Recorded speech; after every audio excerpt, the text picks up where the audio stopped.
আসসালামু আলাইকুম এভরিওয়ান, সবাই কেমন আছেন? আমি আলহামদুলিল্লাহ ভালো আছি। আজকে ব্লগটা শুরু করছি বেশ সকাল থেকে। একটু খুব এলোমেলো অবস্থা আমার কিচেনের, কারণ আমি এখানে একটা র্যাক ছিল যেটাকে আমি ওয়াশে দিয়েছি। এখানে একটু সিস্টেমটা আমি চেঞ্জ করব, ওভেনটা সরিয়ে ফেলবো, এখানে আর রাখবো না। তো সকালবেলা ওনাকে নাস্তা দিয়ে দিলাম। আজকে শুক্রবার ছিল, সেই শুক্রবারের ব্লগটা আমি আপলোড করছি আজকে।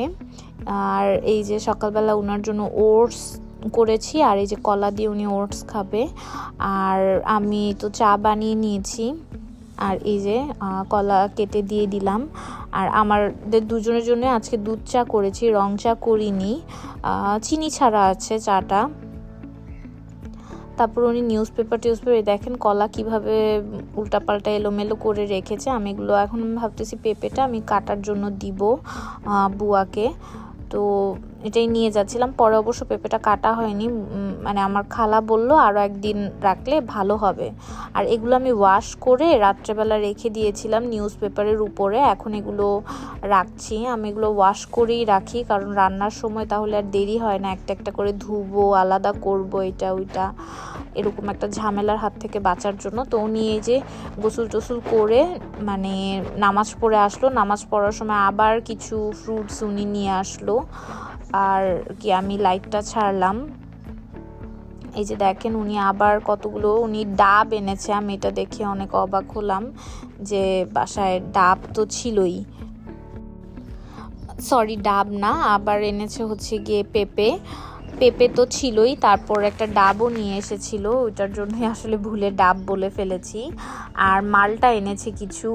তো ইদানিং হচ্ছে আমার হাজব্যান্ড অনেক পেঁপে খাচ্ছে, এই জন্য এনেছে, পেঁপে খাওয়াও হচ্ছে। আমিও খুব পেঁপে লাইক করি, আর উনিও পেঁপেটা লাইক করে। এটা অবশ্য দেখলাম যে পাকাই আছে। আর এই যে কিছু এই মালটা এনেছে নাকি কমলা, ঠিক খেয়াল নেই। আর কিছু এনেছে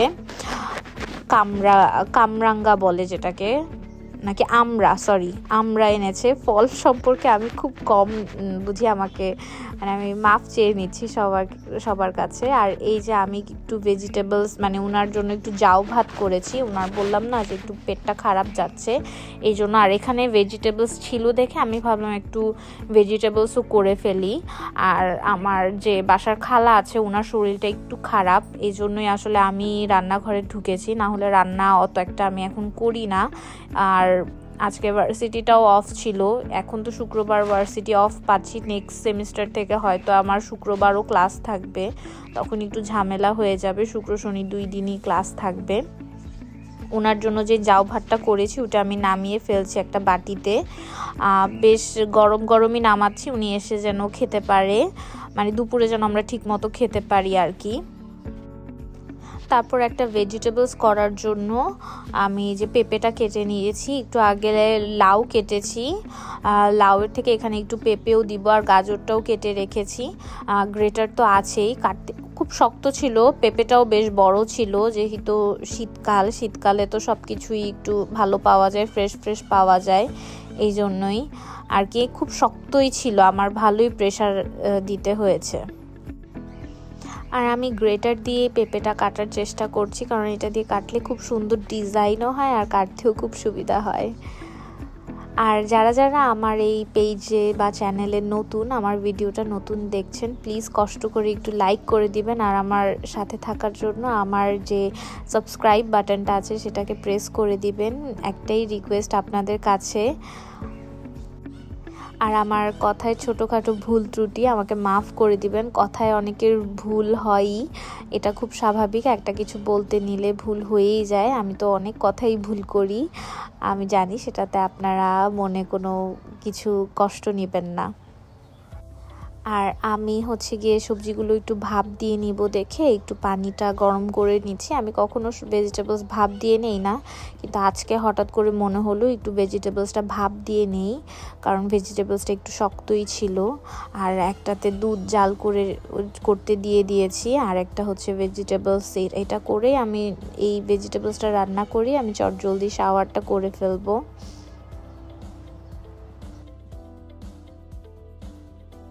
ভেজিটেবলসটা ভাপ দেওয়া শেষ হয়ে গিয়েছে, এই জন্য আমি এখন একটু ঠান্ডা পানিতে ভেজিটেবলসগুলো রেখে দিব যেন ওভার কুক না হয় বা ভেজিটেবলসটার কুকিং প্রসেসটা যেন বন্ধ হয়ে যায়। তার জন্য আমি এখানে পানির মধ্যেই ভেজিটেবলসটা দিয়ে দিচ্ছি। আর পানিটা ঠান্ডা, কিছু আইস দিয়েছিলাম। আর এখন পুরো বাকি ভেজিটেবলসটা যেটা রান্না করব সেটা আমি পুরোটাই বাটারে করব। আমি এটাতে ঘি দিতে চাচ্ছি না, খুব হেলদি ওয়েতে রান্না করতে চাচ্ছি। আমি আর আমার হাজব্যান্ড দুইজনই ভেজিটেবলস খুব লাইক করি, আর এভাবে সটে ভেজিটেবলস তো দুইজনই খুব পছন্দ করি, তার জন্যই করা।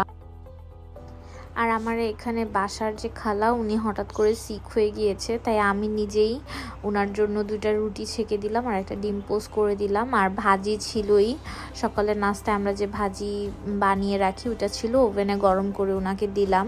উনি 2টা রুটি আর ডিম পোস্টটা খেয়ে যাক, ওনার শরীরটা খারাপ, উনি এটা খেয়ে তারপর চলে যাবে। আর আমি তো শাওয়ার করে দেন হচ্ছে নামাজ পড়ে তারপর খাবো। আর এই যে আমার ভেজিটেবলসটা অলমোস্ট ডান, আর একটু পানিটা টেনে গেলে আমি এটা নামিয়ে ফেলবো। কিছু কাঁচামরিচ দিয়ে দিয়েছি, আর এটার মধ্যে কিন্তু শুধু সল্ট আর হচ্ছে ব্ল্যাক পেপার আর চিলি ফ্লেক্স যাবে, আর কিচ্ছু না, দ্যাটস ইট। আর রসুন তো দিয়েছি, দেখতে পেরেছেন। এই 3টা জিনিসই, রসুন, ব্ল্যাক পেপার আর হচ্ছে চিলি ফ্লেক্স, এই 3টা জিনিসই মেন ইনগ্রিডিয়েন্ট। আর লবণ তো দিতেই হবে। পানিটা টেনে ফেললেই আমি নামিয়ে ফেলবো। এই যে নামিয়ে ফেলেছি অলরেডি। এটার শেষ করতে করতে আমার বাসায় আরেকজন চলে আসলো, সেটা হচ্ছে কি ওই যে আমার শাশুড়ি আমাকে কিছু চেয়ারের কভার বানিয়ে দিয়েছে, ওই লোকটাই আসলো, উনি বানিয়েছে। উনি প্রতিটা চেয়ারে এভাবে সেট করে দিচ্ছে আমার, যেন চেয়ারগুলো আসলে খুব হালকা কালার, তো খুব ভয়ে থাকি চেয়ারগুলো নিয়ে কখন কোনো ঝোল বা দাগ পড়ে যেন না যায়। এই জন্য এই কাপড়গুলো চিটাগং থেকে আমার শাশুড়ি এনে দিয়েছে আর উনি বানিয়েছে। ওনার হাতের কাজও মাশাআল্লাহ অনেক ভালো। এটা সেট করতে করতেই আজকের ব্লগটা এখানেই শেষ করে দিচ্ছি। প্লিজ আমার চ্যানেলে যারা যারা নতুন দেখছেন লাইক করে দিবেন আর সাবস্ক্রাইব করে দিবেন। আজকের ভিডিওটা এখানেই শেষ করছি। আল্লাহ হাফেজ। তার সাথে চেয়ারের কভারগুলো দেখছি সেট করা। আর আমার ডাইনিংয়ের পর্দাগুলো গিয়েছে ওয়াশে, এই জন্যই আর নতুন পর্দা লাগানো হয়নি। কালকে ইনশাল্লাহ পর্দা লাগিয়ে ফেলবো।